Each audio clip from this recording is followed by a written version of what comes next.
Great job, Lucas. Thank you. It's now my pleasure to introduce our superintendent, Paul Solon.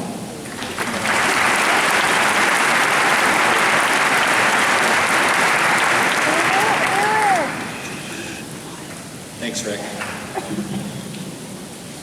TC Central Trojan, family members, friends, faculty, administration, Board of Education members, and graduating class of 2015. Good afternoon.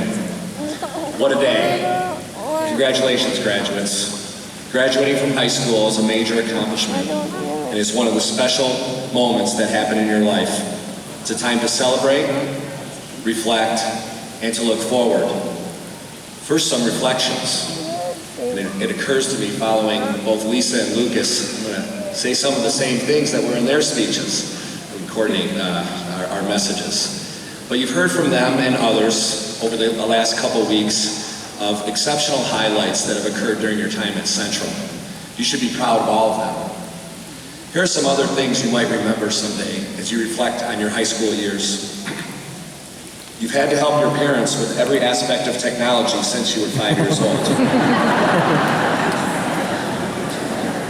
You've survived the selfie era and hopefully took a few photos with your friends too. Here's one that's near and dear to all of your hearts. You helped usher in the new school lunch regulations.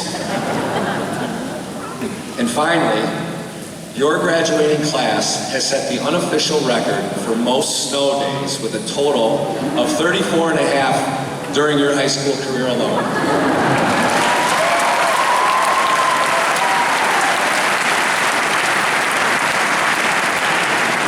Now, I know that many of you celebrated those snow days when they occurred. Going forward, however, you will come to regret that you cannot honestly tell your grandchildren that when you were young, you had to walk 5 miles to and from school, uphill through a driving blizzard. So I hope you'll remember these fondly, these memories, and all of your high school experiences. What I don't have to hope about, though, is the knowledge that you've gained over the years. In fact, it's not a stretch to say that you, the 2015 graduates of Traverse City Central High School, are collectively the smartest people in the auditorium. As I was considering what to say in this speech, that fact weighed heavily. What guidance can I give to a bunch of people who are smarter than me? What can I tell you that for one, you'll remember, and two, that will be useful? So as is the case for most speeches, what I have the ability to impart to you comes from my experience. With experience, hopefully, comes wisdom. So while I may not be as smart as you, I can share with you some of the wisdom I have gained in my life. I am hopeful that you will use this advice as well as the advice of others in the auditorium who may not be as smart as you, but trust me, in many cases they are much wiser, to shape your life as you develop your own set of personal values. So here it goes. There's only two. 1, don't be a log. 2, be kind. I'll start with that number 1, don't be a log. Over 100 years ago, the famous author and playwright George Bernard Shaw wrote a play called Man and Superman. In that play, one of the main characters, Don Juan, is having a discussion with the devil. The devil challenges Don as to why he feels it is important to learn about life and about himself, and what is the value of knowledge. Don's response is that it is important to learn, and I quote on this one, in order to be able to choose the line of greatest advantage instead of yielding in the direction of least resistance. Does a ship sail to its destination no better than a log drifts now hither? Does a ship sail to its destination no better than a log drifts now hither? So, my first piece of advice, don't be a log. A log drifts aimlessly toward a random destination. Be a lifelong learner and be intentional regarding your direction in life.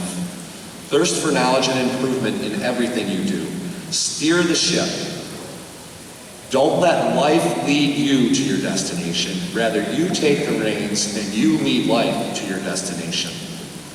As you intentionally pursue knowledge in your direction in life, you will at some point come to the realization that you can't possibly know it all. It is humbling to think of everything that we do not know. Take this humility seriously and give benefit to everyone around you. How do you do this? That's my second piece of advice. Be kind. As you intentionally move toward your destination, understand that how you get to where you're going is as important as where you end up. I'm not talking about taking a softer stance on issues of importance or backing down from challenges when the situation calls for you to stand up.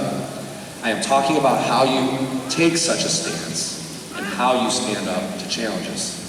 I am also talking about interactions that you have on a routine basis with people around you. Our society sometimes forgets the importance of being kind to one another. We can change this. You can help make this happen. Make it a habit to be kind. You will lead a fuller, healthier, and more successful life. And the opposite is also true. Not being kind leads to a less desirable and less successful existence.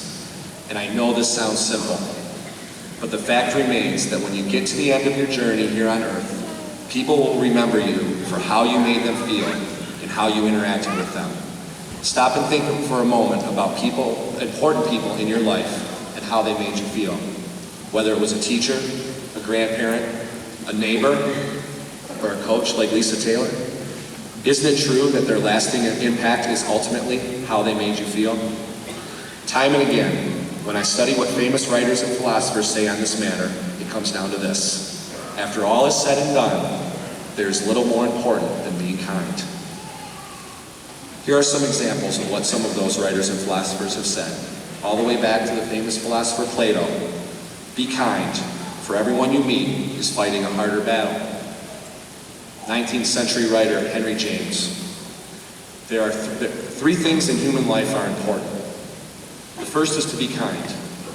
The second is to be kind. And the third is to be kind. Mother Teresa said this, I prefer you make mistakes in kindness than to work miracles of unkindness. And then Ralph Waldo Emerson very poignantly, you cannot do a kindness too soon, for you never know when it'll be too late. Finally, my father upon his retirement stated, it's nice to be important, but it's more important to be nice. So there you have it. Two pieces of advice I hope serve you as you move forward. Don't be a log and be kind. Nelson Mandela had the exact same advice, and he said it a little bit better than I. He said it this way, a good head and a good heart are always a formidable combination. In closing, graduates, know that many people love and care about you. Enjoy the rest of this day and your journey through life. Always be safe, and may God bless you. Thank you.